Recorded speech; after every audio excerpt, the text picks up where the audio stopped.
Debit and credit are probably the two accounting terms that confuse beginners the most.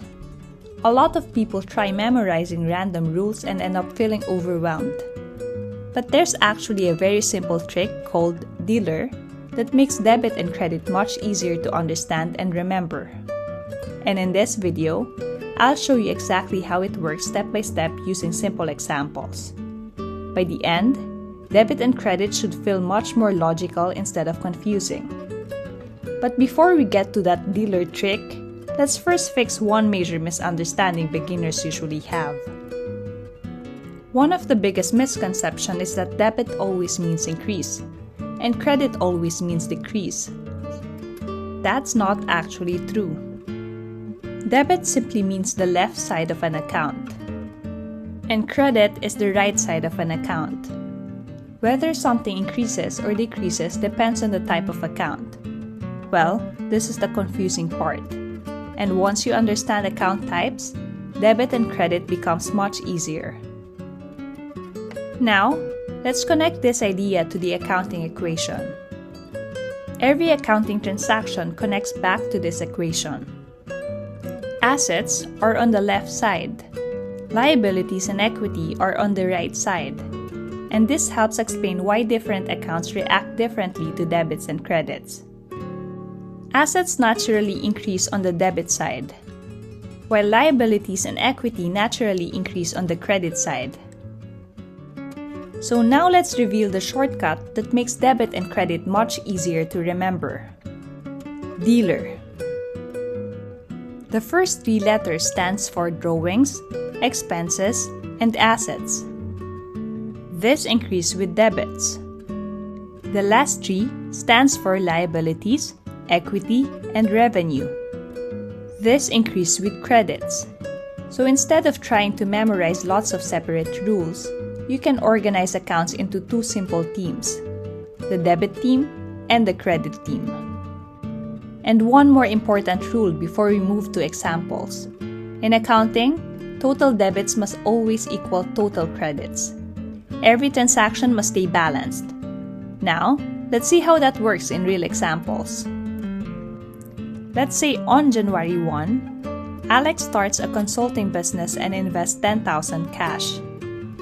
In this case, cash increases by $10,000. Alex's capital will also increase by $10,000. Cash is an asset, and an increase in asset would be a debit. While Alex's capital is an equity, and an increase in equity is a credit. This is how our entry would look like. Cash is debited for $10,000. Alex's capital is credited for $10,000. Notice that total debits equal total credits, which keeps the accounting equation balanced. Now, let's see an example where one asset increases and another asset decreases. On January 3, Alex's consulting business buys equipment and pays cash for $1,000. Here, equipment increases by $1,000. And cash decreases by $1,000 because Alex paid cash. Equipment is an asset, and an increase in asset is a debit. Cash is also an asset, but this time, asset is decreasing, and a decrease in asset is a credit. And here's how our entry would look like. Now let's look at a transaction involving debt. On January 5, Alex's consulting business buys office supplies but agrees to pay later. In this case, office supplies increase. But now, the business owes money. That creates a liability called accounts payable. Office supplies is considered an asset, and again, an increase in asset is a debit. Accounts payable is a liability, and liability increases with credit. So here's how our entry would look like. Office supplies will be debited by $500. Accounts payable is credited by $500 as well. Again, the transaction remains balanced. Let's continue. On January 8, Alex's consulting business earns $2,000 in cash from consulting services. Cash increases by $2,000, and service revenue increases by the same amount. Again, Cash is an asset, so it will be debited. Service revenue, obviously a revenue, increases with credit. And here's how our entry would look like. Then, on January 10, Alex Consulting Business pays 700 rent in cash. Here, rent expense increased by 700. Since it was paid, cash decreases by 700. Rent is an expense, and an increase in expense is a debit. And cash is an asset, which means it's credited because it decreased. So again, we debit rent expense for 700 and credit cash for 700. Now, it's your turn. On January 15, Alex withdraws 300 cash for personal use. Try to take a moment and think of the journal entry.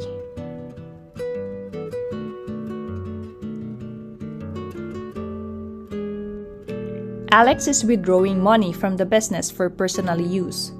That increases drawings.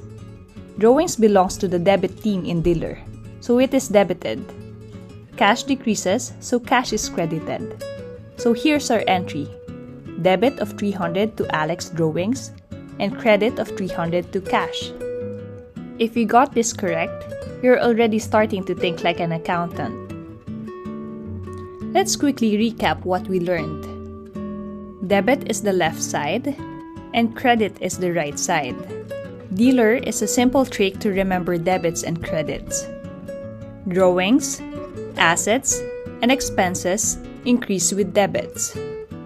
Liabilities, equity, and revenues increase with credits. And again, the important rule is that total debits should equal total credits. If you remember these key points, you already understand the foundation of debit and credit. Don't focus on memorizing complicated journal entries yet. Focus first on understanding account types, understanding the debit and credit teams, and understanding how transactions stay balanced. If this video finally made debit and credit easier, let me know in the comments. Comment got it if things click for you, or comment still confused and tell me exactly which part confused you most. And in the next video, we're going to learn how accountants actually write transactions using journal entries step by step. So now that you understand why accounts are debited or credited, the next lesson will show you how everything is formally recorded.